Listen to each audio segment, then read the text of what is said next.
गर्भ से बचाव के लिए परिवार नियोजन में दो तरह के साधन आते हैं, अस्थायी और स्थायी। अस्थायी तरीके वे हैं जो बच्चों में अंतराल रखने के लिए प्रयोग किए जाते हैं, जिसमें हार्मोनल और नॉन हार्मोनल साधन आते हैं।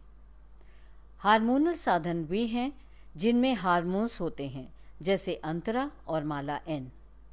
नॉन हार्मोनल साधन वे हैं जिनमें हार्मोन्स नहीं होते हैं, जैसे कॉन्डोम, आईयूसीडी और छाया। अब हम बात करते हैं स्थायी तरीकों के बारे में।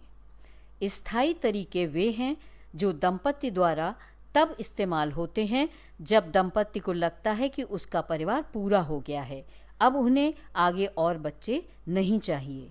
इसमें महिला नसबंदी और पुरुष नसबंदी शामिल है।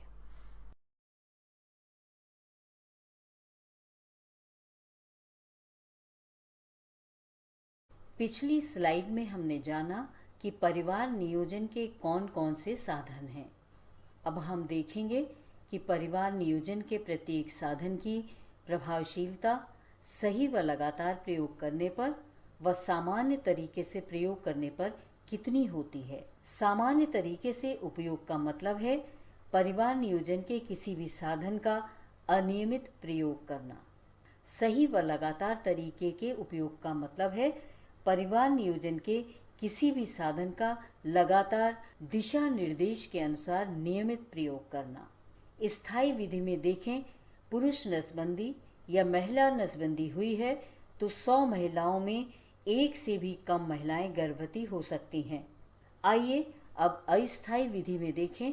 यदि महिला आईयूसीडी का उपयोग सामान्य या सही तरीके से करती है तो 100 महिलाओं में से एक से भी कम महिलाएं गर्भवती हो सकती हैं।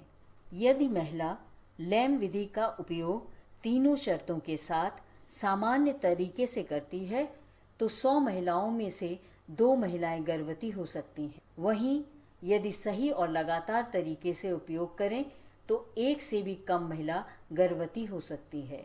अंतरा इंजेक्शन में अगर महिला सामान्य तरीके से उपयोग करती है तो कम से कम 3 महिलाएं, और यदि सही व लगातार तरीके से उपयोग करती है तो एक से भी कम महिला गर्भवती हो सकती है।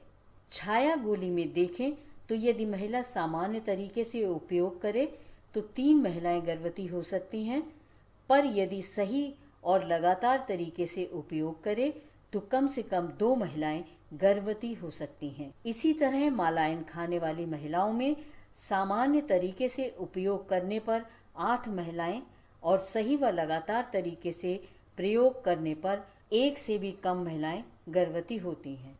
इसी तरह कॉन्डोम का इस्तेमाल अगर सामान्य तरीके से किया जाए तो 15 महिलाएं गर्भवती हो सकती हैं, पर यदि सही और लगातार तरीके से प्रयोग किया जाए तो 2 महिलाएं गर्भवती हो सकती हैं।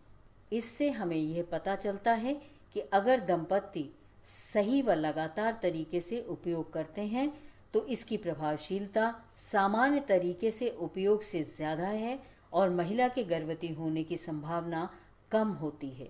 अतः ज़रूरी है कि दंपति को परामर्श के समय परिवार नियोजन साधन की प्रभावशीलता और सही व लगातार तरीके से उपयोग करना अवश्य बताएं। परिवार नियोजन के साधनों के बारे में विस्तार से जानने से पहले यह भी जानना अत्यंत आवश्यक है कि जिस महिला को हम परिवार नियोजन की सेवाएं देने जा रहे हैं, कहीं वह गर्भवती तो नहीं है। यह सुनिश्चित करने के लिए कि महिला गर्भवती है या नहीं, इसका पता हम 6 प्रश्न पूछकर लगा सकते हैं। तो आइए देखते हैं कि यह 6 प्रश्न कौन से हैं। उसने पिछली माहवारी से अभी तक संभोग नहीं किया है। सही ढंग से तथा लगातार भरोसेमंद गर्भनिरोधक विधि का इस्तेमाल करती आ रही है। उसकी माहवारी शुरू होने से पहले से 7वां दिन है। गर्भपात के बाद से पहले से 7वां दिन है। प्रसव होने के बाद 6 महीने से पूरी तरह से स्तनपान करा रही है और उसे माहवारी नहीं आई है। उसका बच्चा 4 सप्ताह पहले पैदा हुआ है। यदि महिला इन सभी प्रश्नों का उत्तर ना में देती है तो महिला गर्भवती हो सकती है और उसको अगली माहवारी आने तक इंतज़ार करना पड़ेगा, या फिर निश्चय किट से जांच करके ये सुनिश्चित करना होगा कि वह गर्भवती तो नहीं है। यदि महिला इन सभी प्रश्नों में से किसी एक का भी उत्तर हाँ में देती है और महिला में गर्भवती होने के कोई लक्षण नहीं है, तो आप उसको उसकी पसंद का साधन दे सकते हैं। परिवार नियोजन का परामर्श देने के लिए हमें यह जानना बहुत ज़रूरी है कि परिवार नियोजन के साधन गर्भ निरोधक का काम कैसे करते हैं। जैसा कि हमने पहले जाना था कि अस्थायी विधियों को दो भागों में बांटा गया है, हार्मोनल और नॉन हार्मोनल। तो पहले बात करते हैं कि हार्मोनल विधियां जैसे लैम, अंतरा इंजेक्शन और माला एन कैसे काम करते हैं। तो ये तीनों विधियां 3 तरह से गर्भ निरोध का काम करती हैं। पहला, अंडाशय से अंडे के पकने को रोकते हैं। दूसरा, हार्मोन्स के प्रभाव के कारण गर्भाशय के अंदर की सतह को मोटा नहीं होने देते, जिसकी वजह से माहवारी नहीं आती। अतः हर माह बच्चेदानी जो गर्भधारण की तैयारी करती थी वो तैयारी नहीं होती, जिसकी वजह से भ्रूण का आरोपण नहीं हो पाता। और तीसरा, हार्मोनल विधियां गर्भाशय के मुंह की श्लेष्मा यानी सर्वाइकल म्यूकस को गाढ़ा व मोटा करता है, जिससे शुक्राणु आसानी से गर्भाशय के अंदर नहीं जा पाते। अब हम नॉन हार्मोनल विधियों के बारे में अलग अलग जानेंगे कि वे गर्भ निरोधक का काम कैसे करते हैं।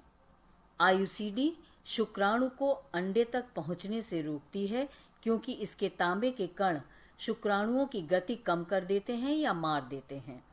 ऐसा गर्भाशय में केमिकल बदलाव की वजह से होता है। सेंट्रोमन यानी छाया गोली में हार्मोन्स नहीं होते हैं। इसमें सेंट्रोमन नाम की दवा होती है। इसके खाने से स्त्री का अंडा तो बनता है, परंतु गर्भाशय की अंदरूनी परत में ऐसा बदलाव होता है जिसकी वजह से भ्रूण उसमें धंस नहीं पाता।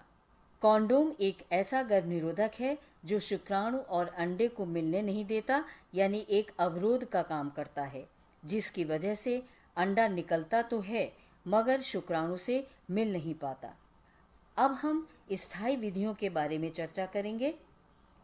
महिला नसबंदी में फैलोपियन ट्यूब को काटकर या छल्ला पहनाकर बांध दिया जाता है। शुक्राणु बंद किए गए रास्ते से आगे नली में नहीं जा पाते अथवा स्त्री के अंडे से नहीं मिल पाते हैं, जिसकी वजह से गर्भधारण नहीं होता। पुरुष नसबंदी में अंडकोश से लिंग तक शुक्राणु ले जाने वाली नलिकाओं को काटकर बंद कर दिया जाता है, जिसकी वजह से शुक्राणु व अंडा नहीं मिल पाते और गर्भधारण नहीं हो पाता।